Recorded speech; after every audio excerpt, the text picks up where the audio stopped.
আগামীকাল যে পহেলা বৈশাখ বাঙালির জাতির একটা সার্বজনীন উৎসব, সর্ববৃহৎ সার্বজনীন উৎসব। এখানে সকল ধর্ম বর্ণ নির্বিশেষে সকল মানুষ এই উৎসবে সমবেত হয়।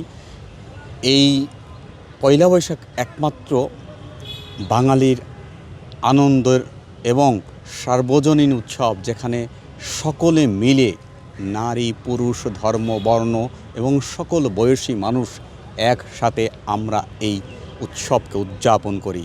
শুধু না পহেলা বৈশাখ নয়, এরকম আরও অনেক যার যার ধর্ম ভিত্তিক যে সমস্ত আমাদের দুর্গাপূজা বা ঈদ উৎসব সহ যে সকল উৎসব আছে, এটা আমাদের সাংবিধানিকভাবে এই উৎসবগুলোর একটা ভিত্তি রয়েছে। যে আমাদের যে মূল সংবিধান ৭২-এর যে মূল সংবিধান, আমাদের মূল নীতি যে ধর্ম নিরপেক্ষতা, আমাদের যে ফাদার তারা যে সংবিধানটা দিয়েছিল, সেই গ্রেট সংবিধান ৭২-এর সংবিধান, সেখানেই ধর্ম নিরপেক্ষতার কথা বলা হয়েছে এবং প্রত্যেকটা নাগরিক তার নিজস্ব ধর্ম অনুযায়ী তার নিজ নিজ ধর্ম পালনের ক্ষেত্রে সম্পূর্ণ স্বাধীনভাবে বিনা বাধায় নিজ নিজ ধর্মীয় উৎসব পালন করবে। এটা আমাদের সাংবিধানিকভাবেও স্বীকৃতি রয়েছে।